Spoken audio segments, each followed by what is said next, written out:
we're gonna go into Singapore. Singapore is part of the Anglosphere too. Yes, Singapore is part of the Anglosphere too. I had a lot of reports that I researched over the last 6 to 12 months where a lot of Singaporean men are bitching about how the women are self-entitling themselves and they feel that they deserve this, that, and the third that they haven't honestly worked for. They feel just because they have a vagina that they should be entitled to these things. It's starting to get bad over there, folks. Yep.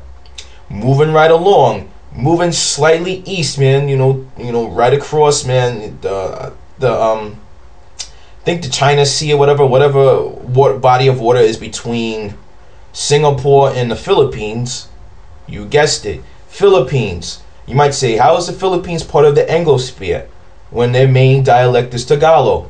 Well, guess what the other idiom, national idiom, is? It's English. A lot of Filipinos don't know English. A lot of Filipinos do know English whom live there. Alright? So, because of that attitude, they do have some semi-feminist attitudes. But there's still a lot of Filipinas who are nice and sweet, who will give you the time of day under next to no conditions, that they will be with you as long as you treat them right, you make them feel good, and you don't make them cry a lot. Okay? Philippines is a hell of an experience. If you're the kind of person who's too lazy to learn another language, and your English is already your main language or your favorite language, and you're fluent in English, I strongly advise you to go to the Philippines and check it out. Okay, moving back east a bit. What other places in Asia are part of the Anglosphere?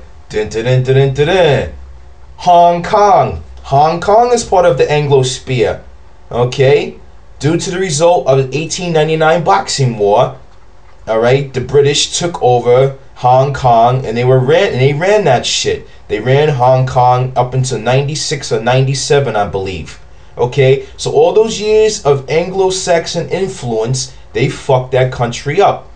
Materialistic. The Hong Kong dollar is very high. It's very expensive over there. You go to Burger King over there, son, you shelling out like 30, 40 Hong Kong dollars, just to get a fucking combo meal, which only costs $5 to $7, $8 in the northern in North America. Alright. After Hong Kong, this is debatable. I guess Taiwan, even though the main dialect is Taiwanese, I think it's Cantonese actually. I think they speak Southern Chinese and dialect. I think it's Cantonese. I'm not sure.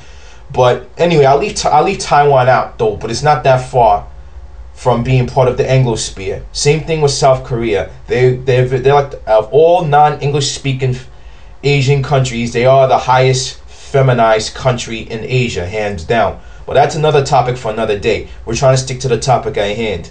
Macau, should Macau be part of the Anglosphere? I need some feedback like Janet Jackson on that first.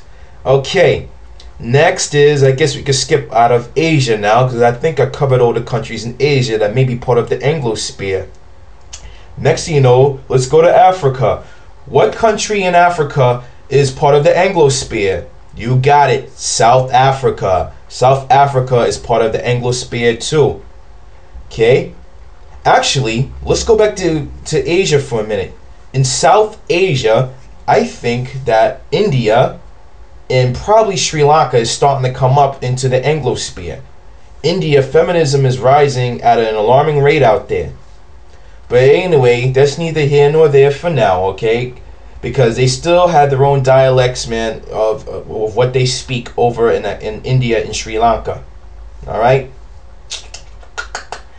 Alright, let's go back to, I think I covered every country. Oh no, we forgot about the Caribbean. In the Caribbean, you have all those countries like Martinique, Turk and Caicos Islands, Jamaica. Those countries are part of the Anglosphere too. Now you may be like, okay, but they're not mostly white people in these countries. I was like, doesn't matter. Captain Cook and his disciples, man, put their hoofs into these countries, man. So they're part of the Anglosphere because English is their main dialect and they enable the other three isms. Okay, they enable the isms. Alright, I can't think of any other countries right now where that they're part of the Anglosphere. But remember, part of the Anglosphere is country where the main idiom speaks English. Number two, where the exchange rate is almost 1-to-1, whether you gain a little or lose a little in your currency exchange of money. Number three, if they have at least 2 to 4 of the isms. Usually they have one ism, they usually have them all to a bigger rate than it should be. You can't have one ism without the others. And number four, damn, I forgot what number four is.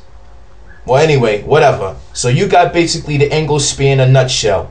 This is E. Irizarry. I'm out of here.